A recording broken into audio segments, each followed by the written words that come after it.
Muy buenas de nuevo, amigos, para compartir con ustedes otro programa sobre cosas de la palabra de Dios.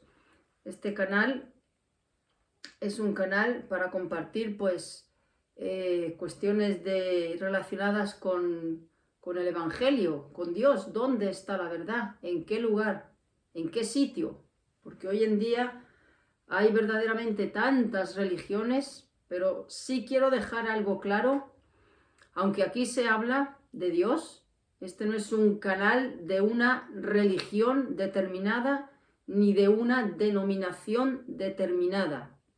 Para nada. Este es un canal donde se habla de Dios, que es el único que tiene la verdad. No es ningún canal afiliada a ninguna religión, a ninguna institución, ni a ninguna denominación. Dios no es ninguna religión ni nada de esas cosas. Aquí se habla de la verdad y la verdad está nada más que en Dios, no en los hombres. Bueno, antes de empezar, como siempre, si te gusta el canal, pues dale a suscribirme. Si no, pues no pasa nada, mira el vídeo, el tiempo que te apetezca, y luego te invito a que me escribas, si quieres, algún comentario, alguna pregunta que quieras compartir. Estaré encantada de poder respondértela. Bueno, pues el vídeo de hoy en realidad no es un estudio, es concretamente preguntas y respuestas. Preguntas y respuestas, pero concretamente son preguntas que me han hecho, evidentemente, y las voy a responder aquí. Son todas relacionadas, pues, en esta ocasión con el catolicismo romano. Y me quiero parar antes de empezar a leer las preguntas y las respuestas a esas preguntas. Si hubiésemos nacido, por ejemplo, quien haya nacido en España, pues, ¿qué es lo que hay en España? Catolicismo romano, ¿no?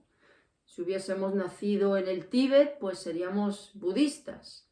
Si hubiésemos nacido en Argelia, pues creeríamos en Alá, seríamos musulmanes, ¿no? Somos el producto de donde hemos nacido, lo que nos han inculcado, lo que nos han enseñado nuestros padres, pero eso no lo podemos evitar. Pero cuando uno ya coge cierta conciencia, razón y se va haciendo mayor, pues debe de cuestionarse si lo que nos enseñaron, lo que nos educaron o lo que nos metieron en la cabeza desde pequeños, pues ¿es eso la verdad? ¿Es eso el camino correcto? Porque en la vida uno se puede equivocar pues en muchísimas cosas relacionadas con la familia, con el trabajo, con la compra de una casa, con irse a vivir a otro país, y se puede uno equivocar en esas decisiones que son importantes, evidentemente. Pero bueno, siempre tienen, digamos, solución esas cosas, tienen solución.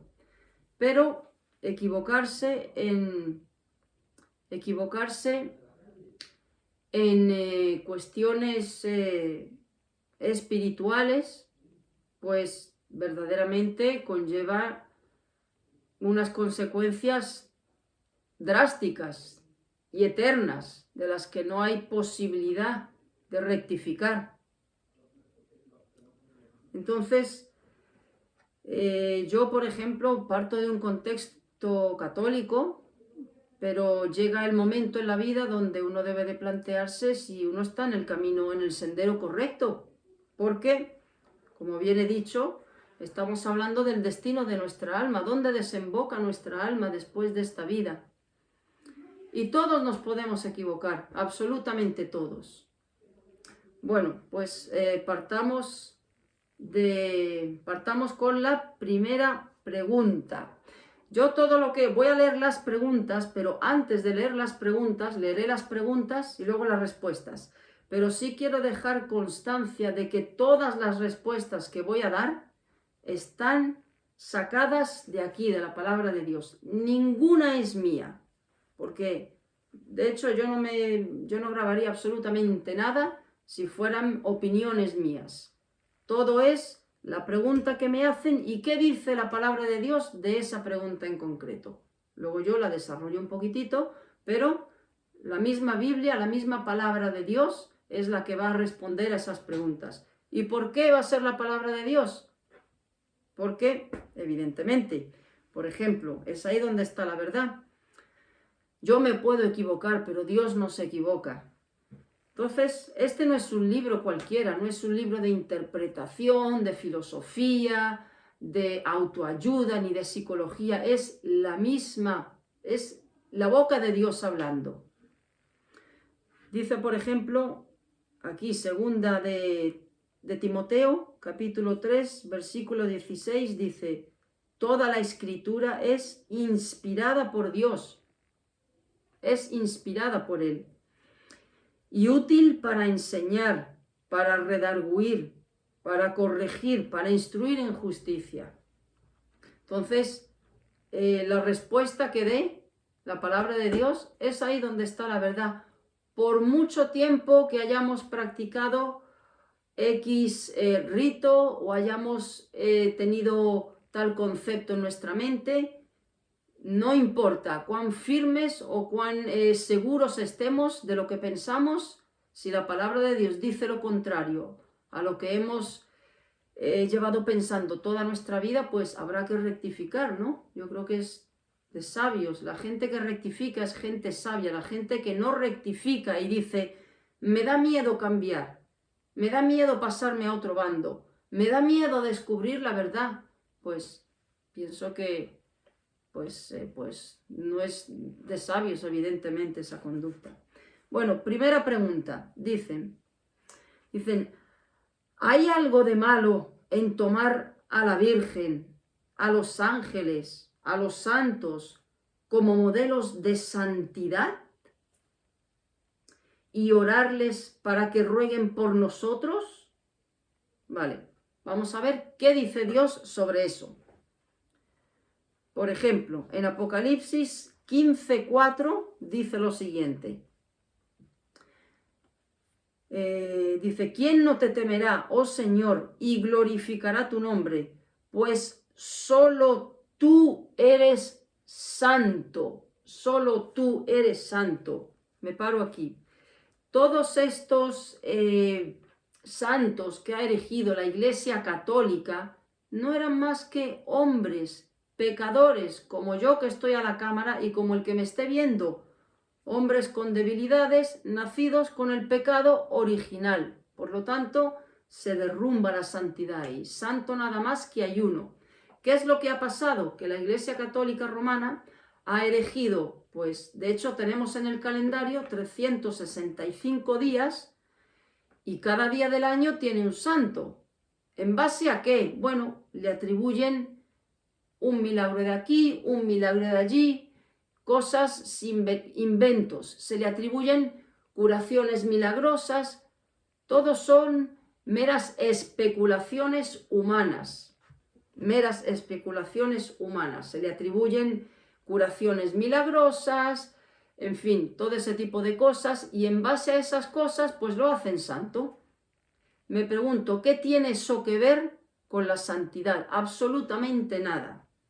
No hay nadie santo, ya lo dice aquí la palabra de Dios, como lo acabo de leer, solo tú eres santo. Por lo tanto, no hay que tenerlos como modelos de santidad, porque ese atributo, ese calificativo, le pertenece exclusivamente a Dios.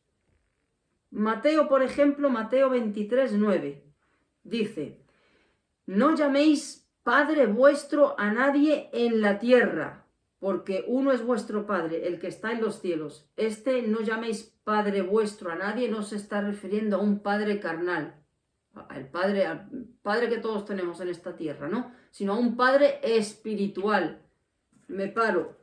¿Por qué se le llama al Papa de Roma, al que hay ahora, Francisco I, Jorge Bergoglio, Santo Padre, y todos los que le han precedido? El Santo Padre de Roma, el Santo Padre.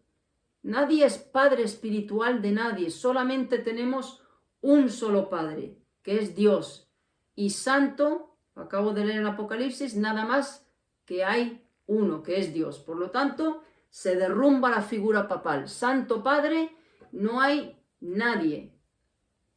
Y tampoco el sacerdote. Se le puede decir mi padre, para nada. Por lo tanto, ni se les puede tener como modelos de santidad, ni tampoco orarles para que rueguen por nosotros. Ahora me paro aquí. Primera de Timoteo, ¿qué dice Dios acerca de rezarle o orarle? Rezarle se dice en un contexto católico, orarle pues a santos, a ángeles, a la Virgen, ¿vale? Pueden oírnos, nos oyen verdaderamente, interceden por nosotros, llevan nuestras oraciones directamente a Dios. Vamos a ver qué dice Dios. Primera de Timoteo, capítulo 2, versículo 5. Porque hay un solo Dios y un solo mediador entre Dios y el hombre, Jesucristo, hombre. Juan, capítulo 14, versículo 6. Yo soy, dijo Jesús, yo soy el camino, yo soy la verdad y yo soy la vida. Nadie va al Padre si no es a través de mí. Ahí vemos claramente que nadie puede ir a Dios si no es a través de Jesús. Nadie puede mediar entre Dios y el ser humano si no es a través de Jesucristo. La Virgen fue una mujer como cualquiera. Me voy a parar un momentito aquí para leer, para que la palabra de Dios responda quién fue María verdaderamente, quién fue y a dónde la ha encumbrado esta institución religiosa. Le ha dado un lugar que ha salido pues de la mera imaginación humana. María era una mujer hebrea de esa época, que se casó con José. Bueno, todos sabemos que antiguamente, antes de Jesucristo, para expiar los pecados había que ir al templo con una ofrenda. Bueno, pues ella iba al templo, ella iba con José, su marido, al templo para expiar sus pecados, para pedir perdón por sus pecados. Llevaba una ofrenda. Ellos eran pobres, pues llevaban 2 tórtolas. No podían llevar un cabrito, no podían llevar una oveja, ¿no? Y dice aquí, en Lucas capítulo 1, versículo 46, dice, entonces María dijo, engrandece mi alma al Señor, y mi espíritu se regocija en Dios mi Salvador. O sea, la misma María está reconociendo que necesita un Salvador. Pregunto, si la califican como que no tiene pecado, bueno, porque de hecho dicen que nació sin pecado. Aquí ella misma se reconoce que necesita un Salvador, y todo el que necesita un Salvador es porque está en problemas, ¿no? Continúo leyendo, versículo 48, porque ha mirado la bajeza de su sierva, reconoce su indignidad, reconoce su pecado. O sea, aquí vemos claramente que ella misma reconoce que necesita un Salvador y reconoce su bajeza. Ahora bien, ¿para qué llevaba 2 tórtolas? ¿Para qué? Las llevaba en expiación por sus pecados. Por lo tanto, ¿cómo se puede estar pidiéndole a una persona que fue, sí, digna de imitar en muchas cosas, era ejemplo en muchas cosas, pero era una pecadora, como cualquier ser humano? Ningún ser humano puede interceder por otro, aunque haya sido la madre de Cristo. Lastimosamente, la religión católica romana, y esto es, de verdad lo digo, con todo el cariño y el amor a todos los católicos que puedan estar viendo esto. Tenemos 2 opciones, o creerle al hombre o creerle a Dios. ¿Quién levanta las religiones? El ser humano las ha levantado. El ser humano. El ser humano, inspirado verdaderamente y alentado por el diablo, ha creado el catolicismo romano, el islam, el mormonismo, los testigos de Jehová, el budismo, el sintoísmo, el animismo, y sigue y sigue y sigue y sigue. Pero esos son las religiones, esos son las religiones. Todo lo que no esté en la palabra de Dios es una herejía. Y lastimosamente, orar a María, orar a los santos, orar a los ángeles, todo eso Dios no lo aprueba, no está en la palabra de Dios. Hemos podido ver perfectamente que santo solo es Dios, que Padre solamente hay que llamarle uno que es a Dios, que solamente Dios intercede, solamente Cristo intercede ante Dios, solamente Cristo lleva las oraciones a Dios. Hechos, capítulo 4, versículo 12. Y en ningún otro hay salvación, porque no hay otro nombre bajo el cielo dado a los hombres en que podamos ser salvos. Se está refiriendo a Cristo. Y me paro aquí, y en ningún otro hay salvación. Amigos católicos, ¿cómo puede ser que diga la Iglesia Católica Romana que fuera de ella no hay salvación? Pregunto, ¿dónde está la salvación? ¿En una institución religiosa? ¿En una denominación religiosa? ¿O en Jesucristo? ¿Quién se clavó en la cruz? ¿El catolicismo romano? ¿María? ¿Quién se clavó en la cruz? ¿Jesucristo?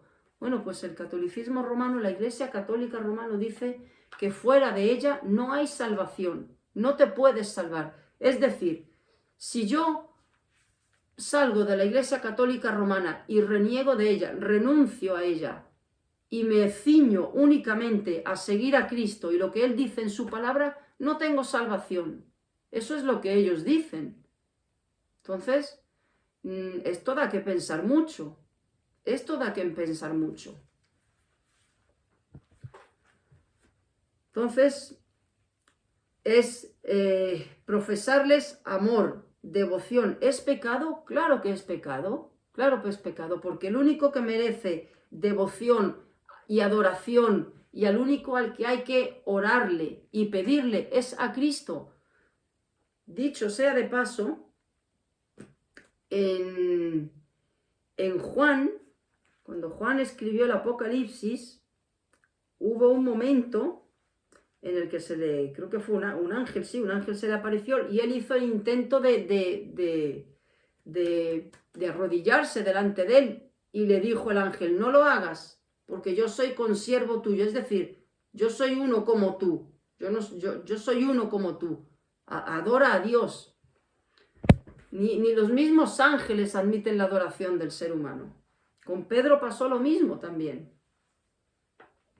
Entonces, queda eso contestado, por supuesto, que es pecado rezar a los ángeles, a la Virgen, a los santos, tenerlos como modelo de santidad y profesarles devoción. Por supuesto que es pecado y lo he demostrado con todos estos versículos que he leído.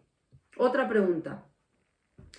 ¿Es la confesión inútil confesar los pecados? ¿Es inútil hacer eso? No, no es inútil. Porque Primera de Juan, capítulo 1, versículo 9, dice: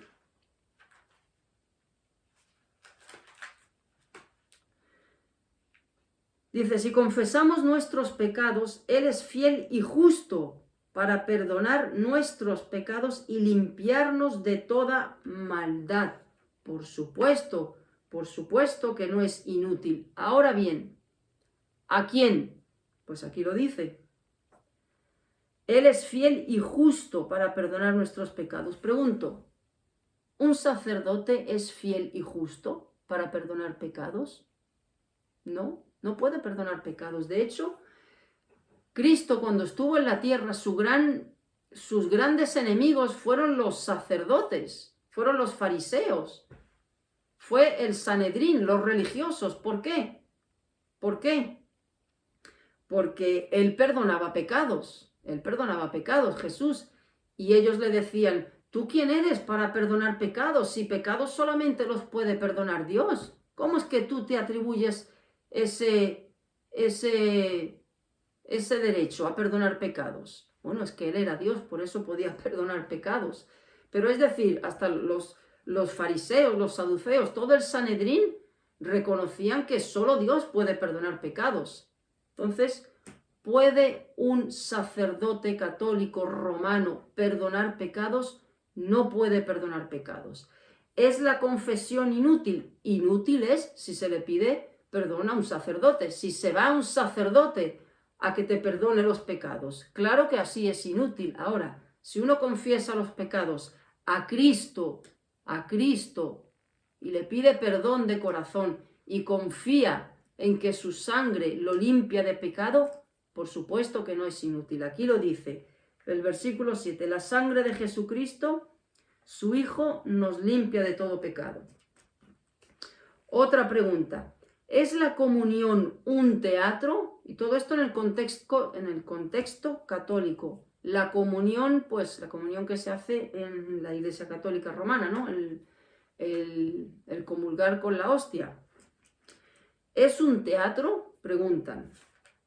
Vamos a ver lo que dice la palabra de Dios en Lucas 22, versículo 19. Lucas 22, versículo 19. Dice, y tomó el pan y dio gracias. Esto Jesús. Tomó el pan y dio gracias. Y lo partió y les dio, diciendo, esto es mi cuerpo que por vosotros es dado. Ahora viene lo importante. Haced esto en memoria de mí. En memoria. La comunión es un acto de recordatorio de lo que Cristo hizo por nosotros. Es un recordar el sacrificio de Cristo. Ahora bien, ese trocito de pan, ese traguito de vino o de uva o de jugo de uva que uno se toma, no es la sangre de Cristo, no se convierte en la sangre de Cristo, ni ese trocito de pan se convierte en el cuerpo de Cristo. Nada de eso, que eso es lo que hace la Iglesia Católica, eso es lo que enseña, que si bien me salen las palabras, es la difícil de pronunciar, sustantación, algo parecido, me es muy difícil pronunciarlo. Sustantación o sustractación. Ellos creen que verdaderamente ese trocito de pan es el cuerpo físico de Cristo que uno se está comiendo, y ese buchito es sangre, verdaderamente la sangre de Cristo. Nada de eso es verdad. Eso es un acto de recordatorio, y eso es jugo de uva o vino o un trocito de tostada que uno se toma, el pan, lo que sea, el trocito de pan que uno lo den. Pero eso no se convierte en lo que dicen ellos. Es un acto de recordar lo que Cristo hizo en la cruz por pecadores. Entonces, esa es la diferencia con lo que enseña la Iglesia Católica Romana. Otra pregunta. ¿Basta con arrepentirse o hace falta algo más? Preguntan, ¿basta con arrepentirse? Y dicen también, porque hay conductas, pregunta una persona, hay conductas recurrentes o pecados recurrentes donde uno cae una y otra vez. ¿Somos perdonados? Bueno, vamos a ver lo que dice Dios en Primera de Corintios capítulo 6, versículos 9 al 11. Dice, ¿no sabéis que los injustos no heredarán el reino de Dios? Ni los fornicarios, ni los idólatras, ni los adúlteros, ni los afeminados, ni los que se echan con varones, ni los ladrones, ni los ávaros, ni los borrachos, ni los maledicientes, ni los estafadores heredarán el reino de Dios. Y esto erais algunos, mas ya habéis sido lavados, ya habéis sido santificados, ya habéis sido justificados o perdonados, es lo mismo, justificados en el nombre del Señor Jesús y por el Espíritu de nuestro Dios. Es decir, cuando verdaderamente ha habido un arrepentimiento sincero, honesto, genuino, donde uno le ha dolido no las consecuencias del pecado, sino el haber ofendido a Dios, el haber pisoteado sus mandamientos, el haberle hecho daño a Dios. Cuando uno le duele eso y hay en el corazón determinación de dar un giro de 180 grados y uno le ha pedido perdón a Dios, no a un hombre, a Dios directamente, y ha sido perdonado por Dios, lavado en la sangre de Cristo, en gratitud a ese perdón, se establece un mecanismo interno de lucha contra el pecado, de guerra contra nuestras propias corrupciones. Es decir, hay un deseo de no volver a caer en ese pecado que es una debilidad mía. Puedo caer, pero yo voy a tener una guerra a muerte contra ese pecado en concreto, por ejemplo. Contra todos, ¿no? Pero estamos hablando aquí de pecados, me preguntan, que se caen una y otra vez. Va a haber una guerra verdaderamente. Y cuando hay una guerra verdaderamente y Dios ve ese deseo de agradarle, ese deseo de complacerle, Dios te ayuda. Tienes el respaldo de Dios, tienes tu ayuda. Y ese pecado ya no lo cometes cada 3 horas, cada día, cada semana. Ya esas caídas van a ser más esporádicas. Hasta muchas veces lograr superar ese pecado. Puede uno volver a caer, pero evidentemente que la recurrencia va a ir siendo más espaciosa. Cuando ha habido un verdadero arrepentimiento, Dios te ayuda contra tus pecados. Tienes la ayuda del Espíritu Santo porque Él ya ha venido a morar dentro de ti. Si no tienes al Espíritu Santo, no se pueden vencer los pecados. No se pueden, porque no hay una nueva naturaleza en el corazón. Entonces, otra pregunta.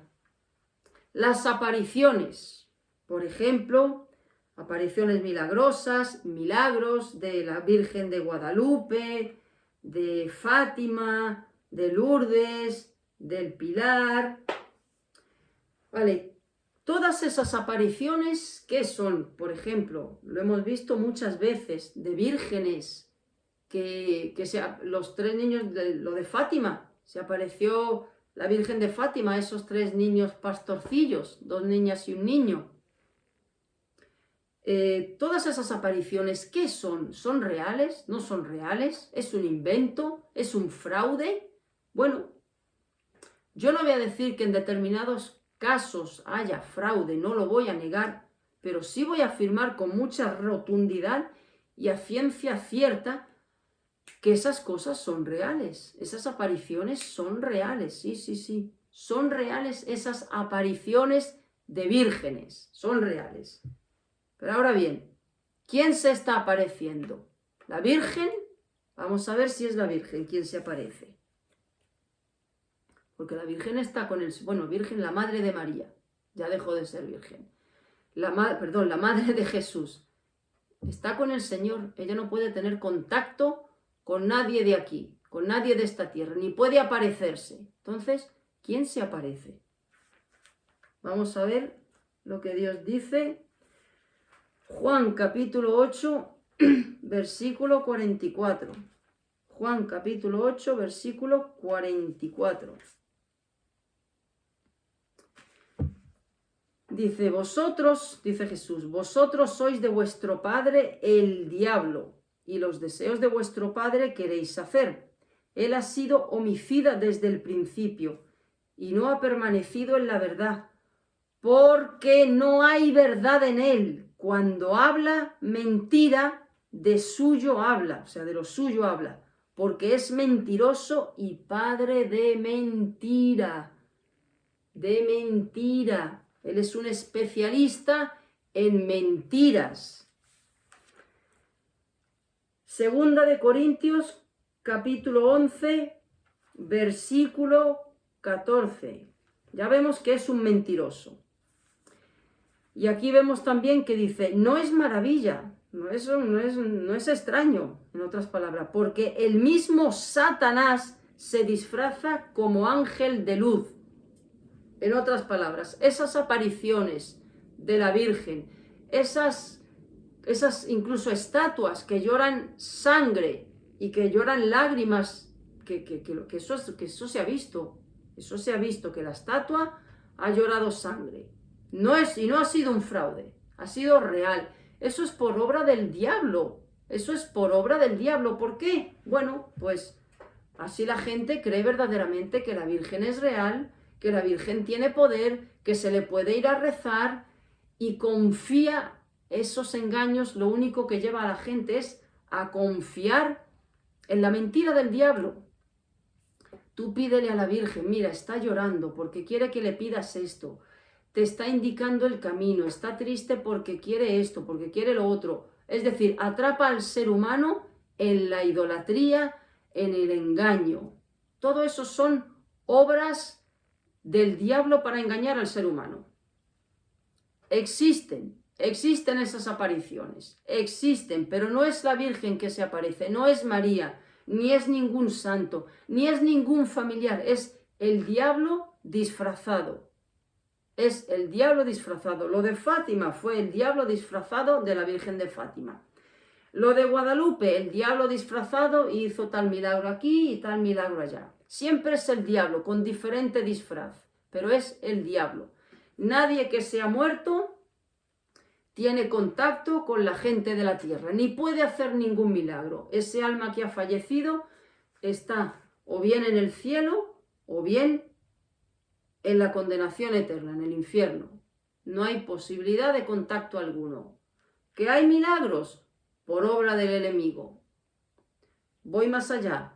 Si se te muere un familiar y esa gente dice, me levanté al baño y a las 4 de la mañana era mi madre que había fallecido hace 2 meses y me dio tal mensaje.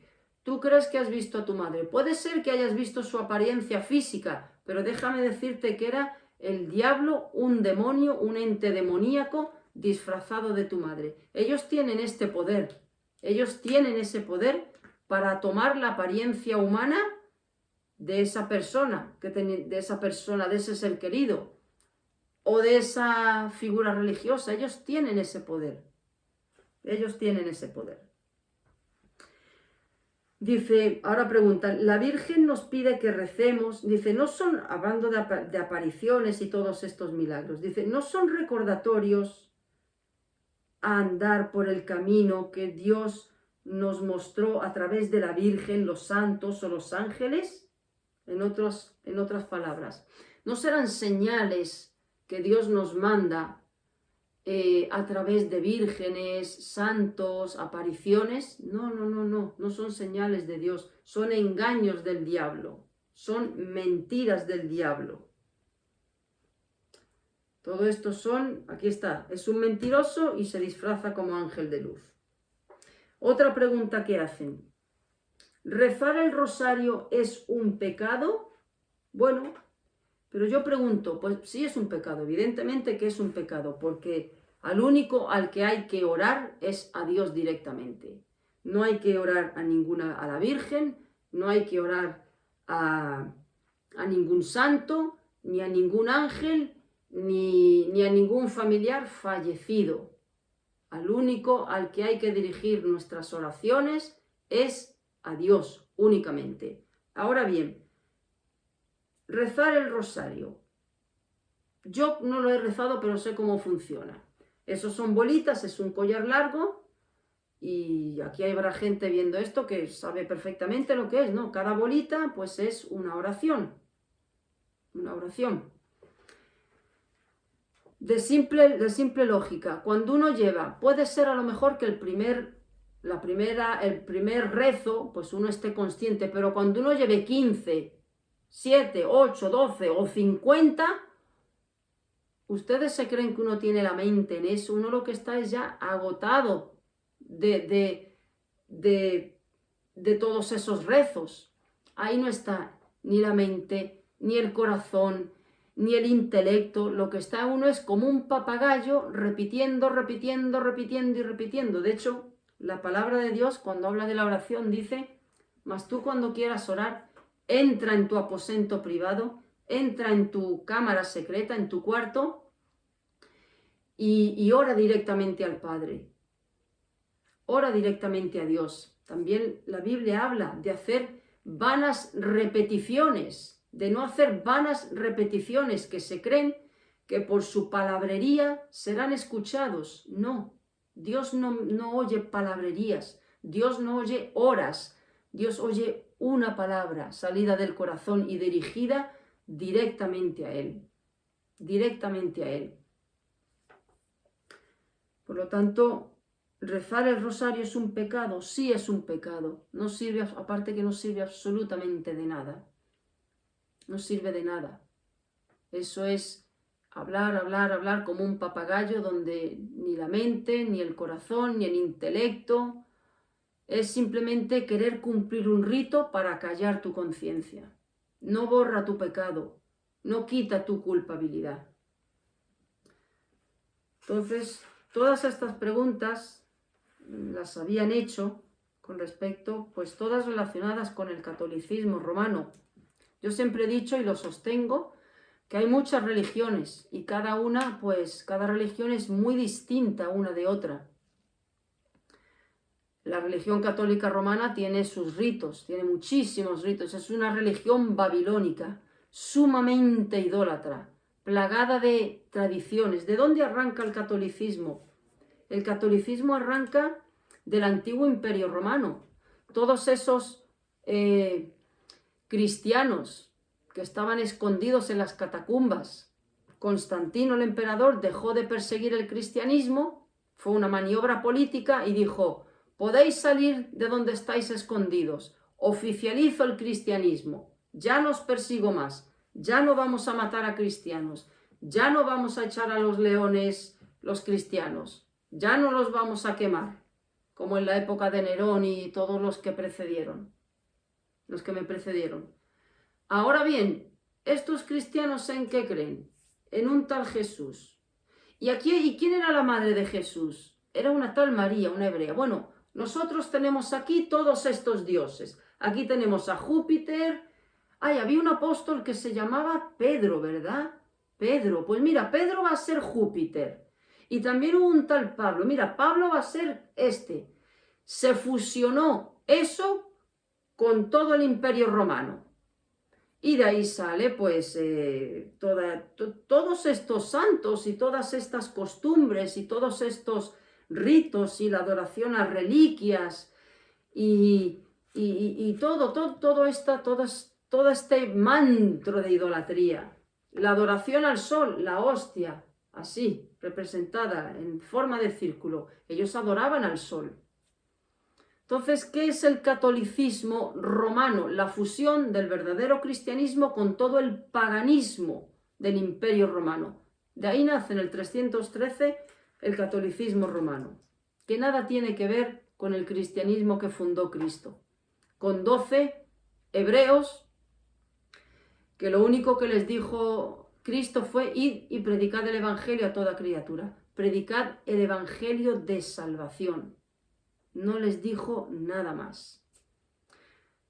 Y como iba diciendo, es una lástima que hay muchas religiones, todas tienen un punto en común, y es que todas buscan la recompensa del ser humano o la entrada en el reposo eterno o en el paraíso a través de esfuerzos humanos. Esto es una técnica, esto es ¿cómo se dice? Una doctrina que el diablo ha susurrado a cada religión en el oído, porque es muy efectiva, sumamente efectiva, porque lleva a las almas como manadas al infierno, porque precisamente Cristo vino porque el ser humano no puede ganarse el cielo, pero el diablo dice: no importa la religión, tú te la inventas, la que tú quieras. Ahora, sí tienes que tener un montón de normas para que la gente lo cumpla y se gane el cielo, se gane la recompensa, se gane el favor del Dios en el que tú creas, pero tiene que ser por esfuerzo y por cumplimiento de normas. Eso anula la obra de Cristo verdaderamente. Pero para mí la más dañina, la más peligrosa de todas las religiones que ha levantado Satanás es el catolicismo romano. y no es mi intención, ni mucho menos. Yo era católica. Tengo gente conocida católica. No es intención de ofender, y te invito, amigo católico, que me mandes preguntas cuando termines de ver este vídeo. Pero ¿por qué es tan peligrosa? Porque utiliza el nombre de Cristo. Utiliza el nombre de Cristo. Entonces, claro, sí, cree en Cristo, pero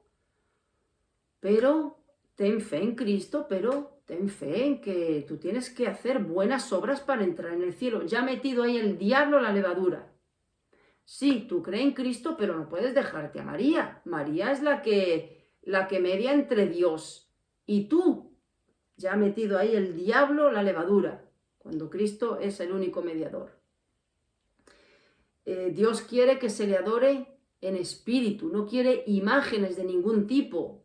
Ahí está, pues, todo un museo de ídolos de madera, de bronce, cuando hay un mandamiento que es: no te harás imagen ni semejanza de lo que hay arriba en el cielo, ni abajo en la tierra, ni debajo de las aguas en la tierra. No te inclinarás a ellas, no te postrarás ante ellas, no las adorarás. Es decir, bueno, puedes creer en el cielo y en el infierno, pero mira, también cree en un lugar intermedio, que según como haya sido tu vida, estás más tiempo o menos tiempo. Ahí mete el diablo la zarpa y anula el poder de la obra de Cristo en la cruz.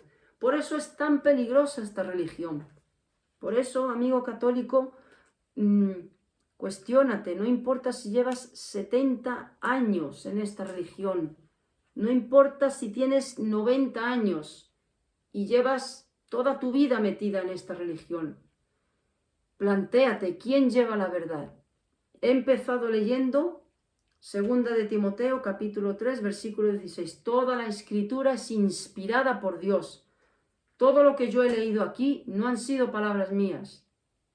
Los he leído los versículos. Es palabra de Dios. Entonces, si estoy metida en un sistema que choca con lo que yo estoy leyendo aquí, pues tendré que plantearme, pero no solo plantearme, tendré que huir, salir de ese sitio, porque no estoy en la verdad. Entonces, es mi deseo que, católico, que estés viendo en esto, no tengo nada en absoluto contra los católicos, como nada en absoluto contra un mormón o un testigo de Jehová, cualquiera que sea. Aquí estamos hablando de dónde está la verdad, de estar seguros de dónde va nuestra alma después de esta vida. Y si hay que salir de una religión, pues hay que salir de esa religión. No importa si mi mamá me la inculcó o si soy un ministro o un sacerdote. ¿Dónde está la verdad? Muchos sacerdotes han salido de este sistema religioso católico romano. ¿Por qué? Porque cayó la palabra de Dios en sus manos. Háganse esta pregunta: ¿cómo es posible? ¿No hay algo turbio aquí verdaderamente que da de pensar que el catolicismo romano, en teoría, dicen que siguen la palabra de Dios, que ellos tienen la Biblia, pero ¿por qué la han prohibido al pueblo? Porque aquí en España estaba prohibida, hasta hace unos 40 años, estaba prohibida leer la palabra de Dios. Las misas se daban en latín, aparte que lo que se daba era lo que a ellos les interesaba, pero en latín. Si a mí me habla alguien en chino, miren, no me hable en chino, yo quiero enterarme de lo que me están diciendo. ¿Por qué se daban en latín? Para que el pueblo no se enterase. Entonces, ¿por qué han ocultado? ¿Por qué no han puesto en circulación del pueblo la palabra de Dios? Porque en época de Franco, si te pillaban con una Biblia, ibas a la cárcel.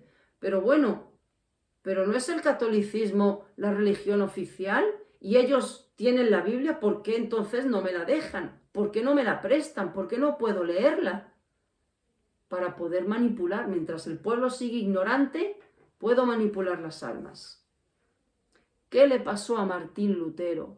Sí, Martín Lutero, el que dicen que es el hereje de los herejes, el gran traidor. No era un hereje, simplemente era un monje metido de lleno en la en la religión católica romana, que se puso a leer la palabra de Dios y se dio cuenta que estaba en un error, que le iba a costar la condenación de su alma. ¿Qué fue lo que hizo? Traducir todo el Nuevo Testamento, creo que fue en 3 meses, y ponerlo en circulación del pueblo alemán, para que la gente saliese de la ignorancia y pudiese encontrar el verdadero camino de la salvación. Eso fue lo que hizo. Pero ¿por qué prohíben? ¿Por qué? ¿Por qué prohíben tener la palabra de Dios? ¿Por qué no quieren que la lean? ¿Por qué? Yo conozco una persona que hizo un viaje a Israel,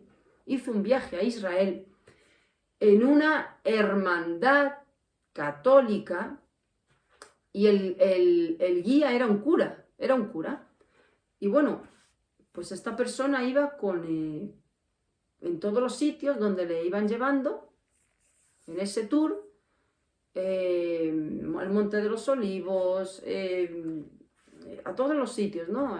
Al Mar de Galilea, y ella iba con la Biblia, hasta que le dijo al cura, pero bueno, un momento, usted está diciendo esto, pero aquí en la palabra de Dios dice otra cosa. Y el cura le contestó a esta persona, pero tú no hagas caso a eso, tú hazme caso a mí. ¿Cómo se quedarían ustedes, señores? ¿A quién le ponen oído? Un cura dice, tú no le hagas caso a la palabra de Dios, tú hazme caso a mí, Esto da que pensar verdaderamente, da que pensar. Pues, si has visto este vídeo, amigo católico, escríbeme, mándame tus preguntas, estaré encantada. Yo salí del catolicismo, y muchas almas han salido, porque aquí no se trata de, voy a traicionar la religión de mi familia, voy a traicionar en lo que me educó mi madre, voy a traicionar a mi parroquia, voy a traicionar a mis amigos. Aquí se trata de tu alma, amigo, de tu alma. ¿Dónde va? ¿Dónde va cuando mueras? ¿Que te da miedo saber la verdad? Bendito miedo si te lleva a conocer la verdad. El mismo Cristo lo dijo, conoceréis la verdad y la verdad os hará libres. Y ese es mi deseo para ti, si estás metido en el catolicismo romano, como si estás metido en cualquier otra religión. Es el mismo engaño con diferente careta. Gracias, Señor, por este tiempo. Gracias porque tu palabra tiene todas las respuestas, nos saca de dudas, nos dice dónde está la verdad, y tú eres el único en el que podemos confiar, al único al que podemos acudir y al único al que podemos ponerle oído y a quien dirigirnos en nuestras dudas, en nuestras preguntas. Yo te pido misericordia para todas estas almas que están en las garras de Satanás, en esta concreta religión que es el catolicismo romano, que tú tengas misericordia, porque no son peores que otros, no son peores que yo o que cualquier persona. Yo estaba en el mismo error, Señor, y es mi petición que puedan salir del mismo engaño, que solo se puede salir por tu infinita misericordia. Tenla para con ellos, ilumina sus mentes, ilumina sus corazones, y te pido salvación por ellos. En el nombre de Jesús, amén. Amigo, busca una Biblia. Puedes descargártela en el móvil, en la versión que quieras. Biblia solamente hay una. Hay diferentes versiones que es el mismo significado, pero cambian las palabras. Pero es el mismo. Biblia solo hay una. Búscate una en papel. Ahí tienes el manual. No te fíes de lo que oyes de la gente. No te fíes de nadie. La verdad está aquí en lo que Dios dice. Por eso Dios es tan bueno que se ha tomado la molestia de dejarnos este maravilloso libro, que no es un libro cualquiera. Es el único libro que no es un libro cualquiera, es la misma palabra de Dios. Pues es mi deseo, y si tienes preguntas, te invito a que me las mandes. Estaré gustosa de poder respondértelas. ¿Ok? Muchas gracias. Hasta la próxima.